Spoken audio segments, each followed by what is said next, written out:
2024년 첫 주일 하나님께서 우리에게 주시는 말씀은 열왕기상 19장 말씀입니다. 열왕기상 19장 말씀입니다. 열왕기상 19장 19절에서 21절까지 말씀입니다. 제 성경은 구약 성경 549면에 있습니다. 열왕기상 19장 다 찾으시면 제가 19절 3절밖에 안 되기 때문에 합독하도록 하겠습니다. 같이 19절부터 읽으시겠습니다. 엘리야가 거기서 떠나 사밧의 아들 엘리사를 만나니 그가 12겨리소를 앞세우고 밭을 가는데 자기는 12째 겨리소와 함께 있더라. 엘리야가 그리로 건너가서 겉옷을 그의 위에 던졌더니 그가 소를 버리고 엘리야에게로 달려가서 이르되 청하건대 나를 내 부모와 입맞추게 하소서. 그리한 후에 내가 당신을 따르리이다. 엘리야가 그에게 이르되 돌아가라. 내가 내게 어떻게 행하였느냐 하니라. 엘리사가 그를 떠나 돌아가서 한 겨리소를 가져다가 잡고 소의 기구를 불살라 그 고기를 삶아 백성에게 주어 먹게 하고 일어나 엘리야를 따르며 수종 들었더라. 아멘.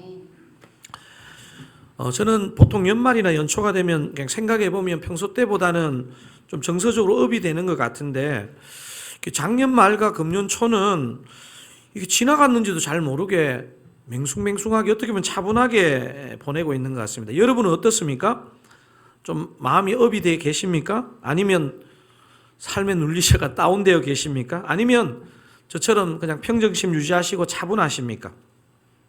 여러분 오늘 우리가 살펴볼 이 열왕기상 19장 마지막 부분을 우리가 보게 되는데요. 여러분 19장을 읽어보면 어떤 분위기가 앞에 전개되느냐 하면요.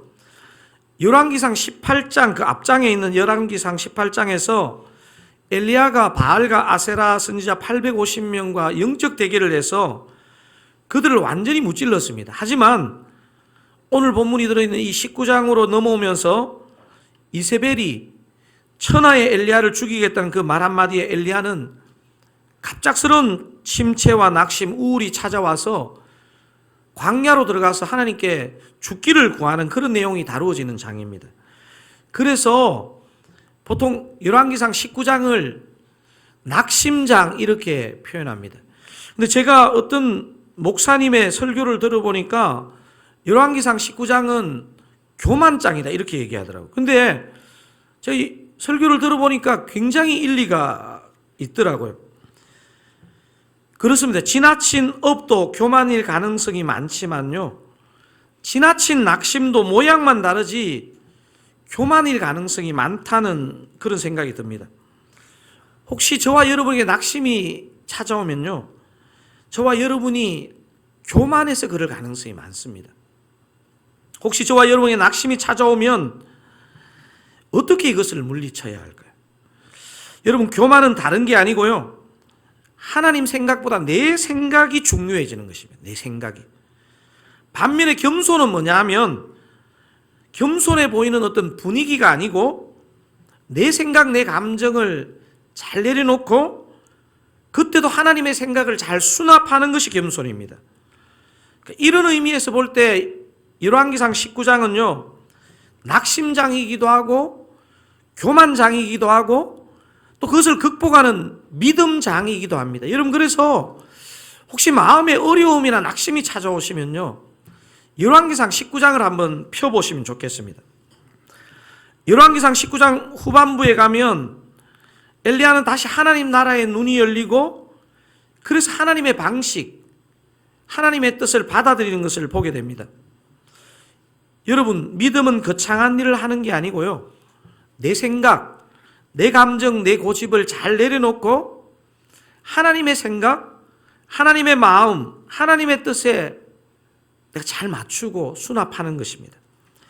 이런 기준에서 저는 그분이 목회자든 성도든 진짜 배우고 싶은 사람이 있습니다. 똑똑하고 말 잘하고 유능한 사람이 아니고요. 하나님의 방식에 토달지 않고 그 하나님의 방식을 잘 받아들이는 사람. 이런 분들 정말 배우고 싶습니다. 여러분 중에 혹시 엘리야처럼 신중하면서도 예민한 기질을 가지신 분 있으십니까? 예민함과 열심 자체는 너무 귀한 것인데요. 예민함과 열심 때문에 자신이 너무 몰입해서 큰 하나님 나라의 뜻을 보지 못하는 경우가 있습니다. 여러분, 이런 증상을 뭐라 그러냐면요, 엘리야 신드롬 혹은 메시아 신드롬 이렇게 부릅니다. 엘리야가 메시아의 은총을 많이 입기는 했지만 메시아는 아니지 않습니까? 여러분, 오늘 우리가 살펴볼 이 본문에서 하나님께서 엘리야의 후계자로 왜 엘리사를 불렀다고 생각되십니까? 여러분 가운데 목사님 그것도 모르세요? 전적인 하나님의 은혜지요. 이러면요, 정답이긴 한데 저는 좀 시원하지는 않는 것 같습니다. 오늘 본문을 묵상해 보니까 하나님이 엘리사를 부른 이유가 있더라고요. 오늘 그것을 한번 여러분과 생각해 보기를 원합니다. 자, 본문에 묘사된 엘리사는 어떤 사람입니까? 16절에 보면요, 이 열왕기상 19장 16절에 보면 엘리사의 고향과 그의 아버지 이름이 소개되어 있습니다. 한번 저거 읽어보실까요? 저 부분만. 아벨 모홀라 사밧의 아들 엘리사.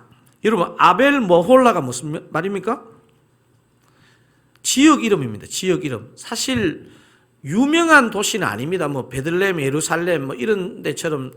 그런데 지도를 한번 보시겠습니다. 이 팔레스타인 지도에 보니까 여러분 저기 아벨 모홀라 보이십니까? 요단강 중간 지점 동쪽에 있는 계곡 지역입니다. 제가 이렇게 주의 사전을 찾아보니까 이 아벨 모홀라라는 지명은요, 춤추는 목장이라는 의미를 갖고 있습니다. 아마 저 위치에 초장이 많고 그 바람이 많이 불고 그랬던 것 같습니다. 엘리사 아버지의 이름은 어떻게 소개되고 있죠? 사밧으로 소개되어 있는데 사실 엘리사 아버지에 대한 언급은 성경에 거의 없습니다. 그것이 이분이 도대체 어떤 존재인지 모르겠는데요. 아마도 우리 오늘 이제 읽어볼 그 다음 본문부터 읽어보시면 엘리사도 그의 아버지도 어떤 일을 했겠다는 짐작이 됩니다. 자, 엘리사가 선지자로 부름받을 때 어떤 일을 하고 있었는지 여러분 19절을 다시 한번 읽어보겠습니다. 엘리야가 거기서 떠나 사밧의 아들 엘리사를 만나니 그가 12겨리소를 앞세우고 밭을 가는데 자기는 12째 겨리소와 함께 있더라. 엘리야가 그리로 건너가서 겉옷을 그 위에 던졌더니. 자, 지금 사밧의 아들 엘리사가 엘리야를 만났을 때 뭐 하고 있었습니까? 저게 표현이 어떻게 되어 있습니까? 12겨리소를 앞세우고 밭을 갈고 있었습니다. 여러분, 12겨리소는 소가 몇 마리쯤 되는 거죠? 몇 마리요? 많은 마리라고요? 소 2마리가 한 쟁기를 끄는 것을 생각하시면 되겠죠? 그러면 12겨리소는 몇 마리입니까? 24마리. 계산 잘 하시네요. 여러분, 요즘으로 말하면 집에 농사용 트랙터가 12대 있다는 말입니다. 시골에서 농사를 어지간하게 크게 지어도 이 트랙터 12대 있는 집은 거의 없겠죠? 그러니까 엘리야가 엘리사를 찾아왔을 때 엘리사와 그의 가정은요, 엄청난 분홍이었다는 말입니다.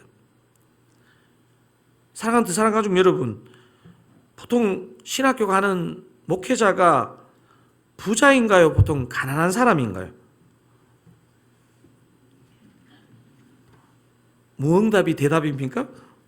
제가 늦게 신학교 가보니까 간혹 부자로 살던 사람이 오기는 하는데요, 대부분 가난한 사람들이 신학교 오더라고요. 오늘 본문을 보니까 엘리야가 엘리사를 부르는 이 콜링의 방식이요, 상당히 독특합니다. 여러분 19절을 다시 한 번만 읽어보겠습니다. 어떤 방식으로 부르는지. 엘리야가 거기서 떠나 사밧의 아들 엘리사를 만나니 그가 12겨리소를 앞세우고 밭을 가는데 자기는 12째 겨리소와 함께 있더라. 엘리야가 그리로 건너가서 겉옷을 그의 위에 던졌더니. 어떻게 지금 하고 있습니까? 겉옷을 엘리사 위에 던지는 것입니다. 여러분 같으면 여러분이 일하시는 누가 와서 겉옷을 집어 던지면 이런 미친놈이 이런 생각이 안 드시겠습니까? 20절에 보면요, 그가 소를 버리고, 그런데 엘리사가 어떻게 반응하냐 하면 그가 소를 버리고 엘리야에게로 달려가서 이르되, 참 이게 가만히 이런 성경을 읽으면 좀 던지는 엘리야도 그렇고 달려가는 엘리사도 그렇고 좀 성경에 나오는 믿음이 좋은 사람 객기가 있나? 이런 생각이 들기도 합니다. 여러분, 이 겉옷을 던지고 겉옷을 받는다는 게 뭘 의미할까요? 선지자의 사역을 물려주는 것, 계승한다는 의미가 상징적으로 있는 행동입니다. 밭갈던 엘리사가 어떻게 보면 갑작스럽게 엘리야가 던진 옷을 받고 적극적으로 순종했다는 것이 무엇을 말할까요? 엘리사가 평소 때 계속 그런 생각하고 있었다는 거 아닐까요? 평소에 이미 준비된 마음이 있었다는 것입니다. 그래서 하나님께서 엘리사를 부르신 이유는 첫 번째는 이것입니다. 뭡니까? 하나님은 평소에 잘 준비된 사람을 부릅니다. 우리 제가 분당우리 있을 때도 보면 연말에 이제 연초에 이제 사역 바뀌면요, 이거 이제 이 장면을 우리가 배워가지고 막 자기 겉옷을 던져가지고 그 다음 사역자한테 던지고 막 이러는데 영감은 하나도 안 임하더라고요. 누가복음 2장을 보시면 우리가 성탄주일에 살펴본 것처럼 아기 예수가 메시아인 것을 알아본 우리 한 남자 노인을 접했었죠? 누굽니까? 지금 성탄이 얼마 안 지났는데요. 시므온을 살펴봤죠. 그 누가복음 2장에 보면 성탄을 기다리고 있었던 또 한 분이 더 나옵니다. 누굴까요? 안나입니다. 안나. 두 분 다 공통점은 노인인데요. 노인이라는 공통점 말고 더 중요한 공통점이 있습니다. 여러분, 누가복음 2장 25절을 먼저 한번 읽어보겠습니다. 예루살렘에 시므온이라는 사람이 있으니 이 사람은 의롭고 경건하여 이스라엘의 위로를 기다리는 자라. 성령이 그 위에 계시더라. 자, 시므온이 어떻게 하고 있었다는 말입니까?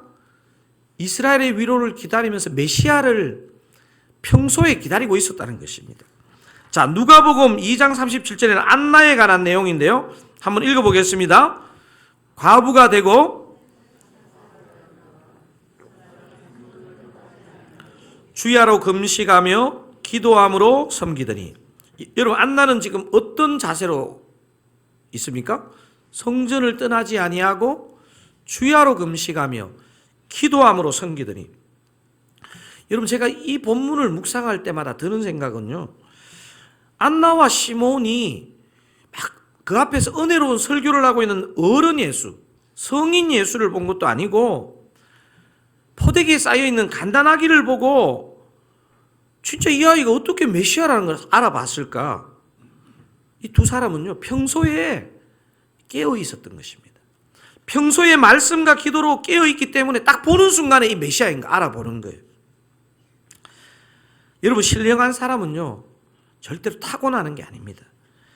평소에 말씀 가까이 하는 사람, 평소에 기도하는 사람, 평소에 깨어있는 사람이 신령한 사람인 줄 믿으시기 바랍니다.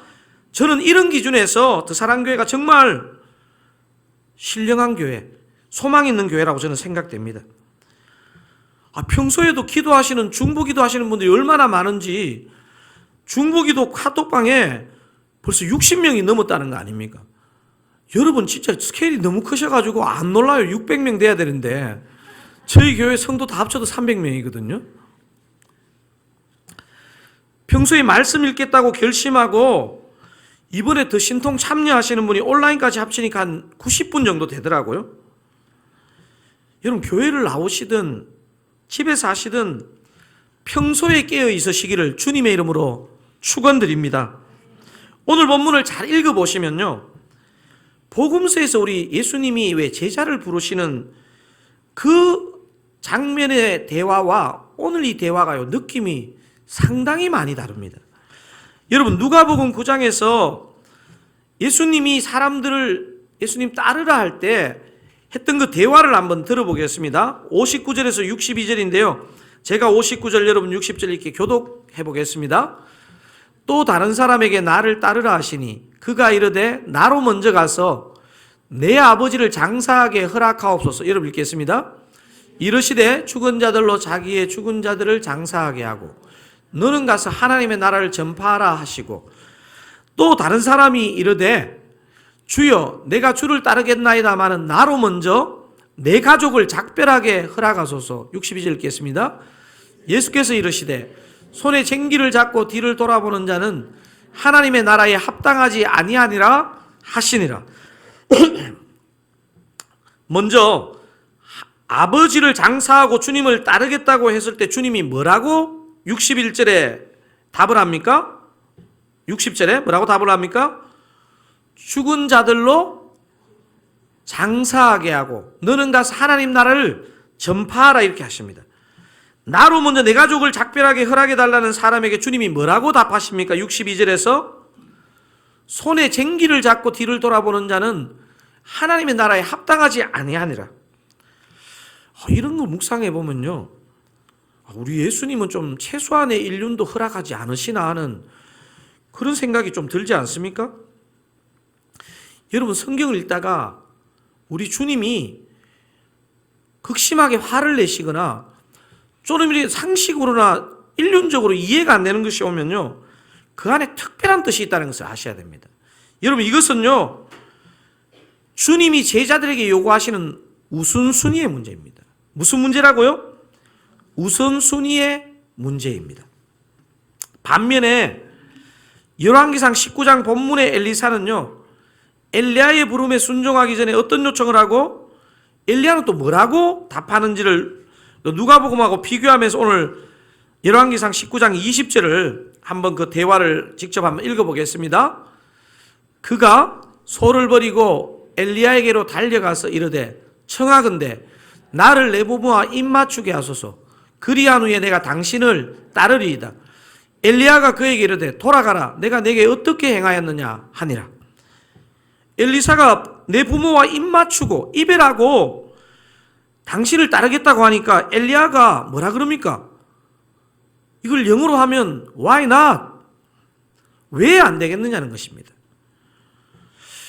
그 예수님의 그 부름에 대한 그 대화와 이 엘리야 엘리사의 대화는요, 분명한 차이점이 있습니다. 이렇게 정리할 수 있습니다. 누가복음 9장에 예수님의 제자 순종의 강조점은 어디에 있다고요? 우선순위의 문제. 그러니까 아버지를 장사하는 것, 가족을 배려하는 것 당연히 중요한데 그거하고 비교할 수 없는 우선순위가 예수님을 따르는 데 있다는 얘기입니다. 뭐 덜 인륜적이라거나 이런 뜻이 아니죠. 근데 엘리사 순종의 강조점은요, 완전히 반대 같은 얘기 같습니다. 어떤 강조점이 있습니까? 사랑하는 사람에 대한 배려의 문제를 얘기하고 있습니다. 여러분, 이 차이가 이해되십니까? 예수님께서 제자를 부르실 때 가장 중요한 점이 무엇이라고요? 우선순위의 문제. 아버지 가족 핑계 대면서 내 제자가 되는 것을 미루지 말라는 게 그 포인트입니다. 반면에 엘리사가 부모와 작별하는 것을 엘리야가 기쁘게 허락했다는 것은 무슨 뜻입니까? 우선순위가 분명하다면 사명 순종하기 전에 너 옆에 사람한테 잘해라. 옆에 사람을 배려하라. 이게 오늘 본문에 나와 있는 중요한 메시지입니다.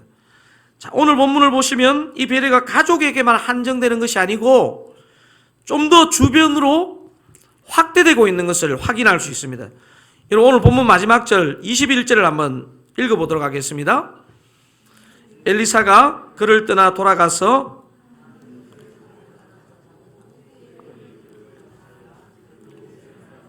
백성에게 주어 먹게 하고 일어나 엘리야를 따르며 수종 들었더라. 엘리사가 가족들과 작별 인사만 한 게 아니고 어떤 일을 지금 합니까? 통도 크죠? 소 2마리를 잡고, 오늘 표현이 보니까 굉장히 자세하게 나와 있어요. 그냥 소 2마리 잡았다 이러면 되는데, 잔치를 했더라 이러면 되는데, 한결이 소를 가져다가 잡고 2마리 잡았다는 뜻이죠. 소의 기구를 불살라, 소의 쟁기를 땔감으로 쓰고 소고기를 구웠는지 삶았는지까지 기록하고 있습니다. 그 고기를 삶아 백성에게 먹게 하고 이렇게 되어 있습니다. 여러분 잘 보십시오. 돼지 아니고 소 잡았습니다. 1마리 아니고 2마리 잡았습니다. 굽지 않고 삶았습니다. 왜 이렇게 감동이 없죠? 저는 이거 구절 읽으면서 이게 은혜 받은 자의 삶이 이런 거구나. 엘리사가 가족들에게 작별 인사를 하고 소 2마리를 잡았어. 동네 사람들에게 베푼 일을 열왕기상 19장이 왜 이렇게 기록할까요? 이게 바로 하나님께서 엘리사를 부른 저는 두 번째 이유로 보입니다. 자, 첫 번째 아까 이유가 뭐였습니까? 하나님께서 엘리사를 부른 첫 번째 이유? 하나님은 평소에 잘 준비된 사람 부른다는 것입니다. 자, 두 번째가 뭡니까? 중요합니다. 하나님은 관계적인 사람, 다른 사람을 잘 배려하는 사람, 옆에 사람 존중하는 사람을 부르신다는 것입니다. 제가 이렇게 성경을 묵상해 보면요, 그의 스승 엘리야는요, 기질적으로나 이 삶을 보면 굉장히 우울한, 좀 이 우울질적인 기질을 가졌던, 고독하게 살았습니다. 너무 혼자 사역하다가 엘리야는 번아웃 되었습니다. 반면에 엘리사는 관계적인 사람입니다. 다른 사람을 잘 배려하는 사람입니다. 여러분, 이 이후에 엘리사의 사역을 쭉 읽어보시면요, 엘리사의 이 장점이 사역 속에 계속 나타납니다. 엘리사는요, 가난한 선지자의 생도들과 함께 합숙하는 관계적인 모습이 열왕기 하에 나와 있고요, 공동체 생활을 하는 그런 그의 모습을 보여줍니다. 앞으로 살펴보실 이 엘리사 시리즈 본문에서 확인하겠지만, 엘리사는요, 서민들의 슬픔을 헤아리고 눈물을 닦아주는 그런 사역을 한 선지자입니다. 제가 이 본문을 묵상하는데 문득 오래전에 제 내수동교회 대학부 친구와 나누었던 대화가 생각이 났습니다.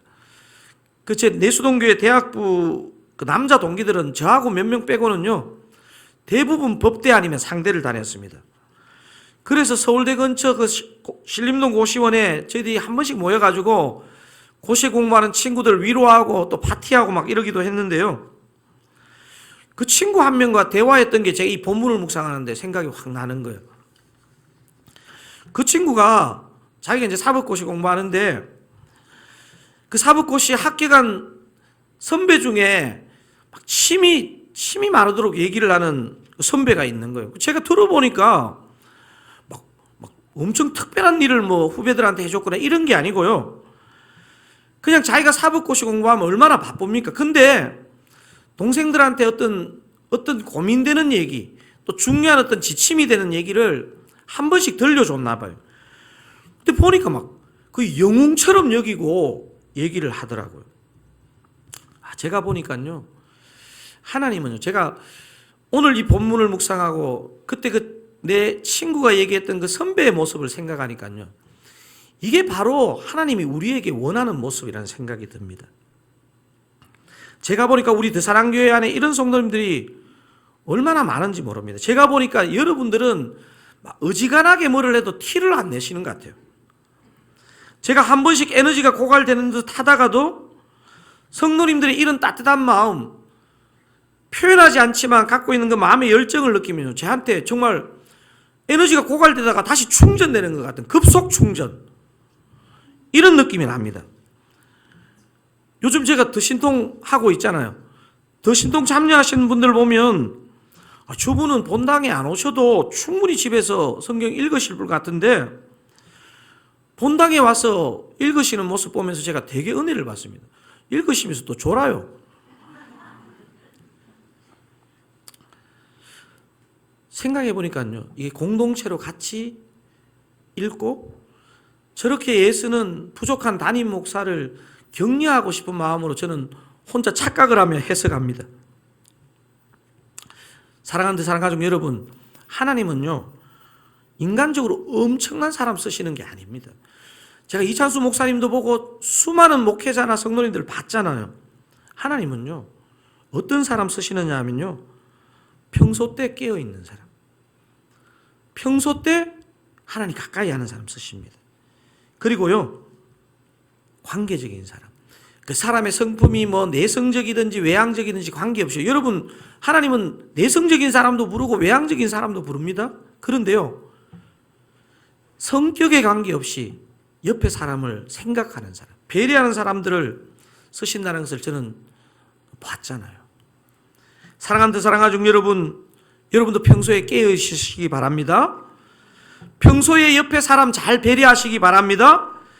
그런 여러분을 주님께서 부르시고 쓰시기를 주님의 이름으로 축원드립니다. 오늘 한 해를 시작하는 이제 2024년 첫 주일인데요.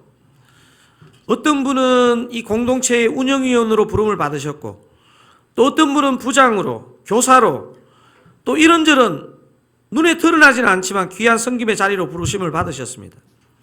또 우리 공동체 가운데는 아직 시무장로님은 안 계시지만 안수 집사님도 계시고요. 어떤 분은 권사로, 또 어떤 분은 오늘 140분이 서리 집사로, 또 뭐 서리 집사 신청을 안 해가지고 성도로 또 부르심을 받으셨습니다.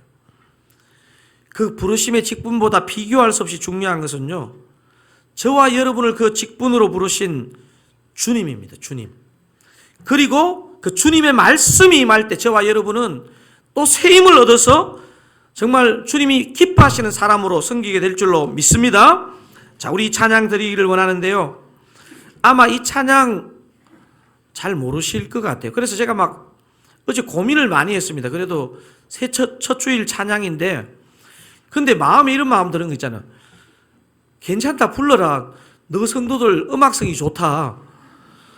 이런 마음의 생각도 들고, 이 찬양이 너무 여러분하고 부르고 싶어서. 그래서 처음에 부를 때 잘 모르시겠거든요. 한번 들어보시면요, 가사와 멜로디가 너무 좋습니다.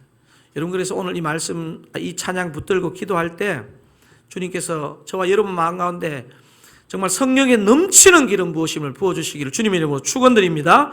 내 삶에 들어온 주님의 말씀이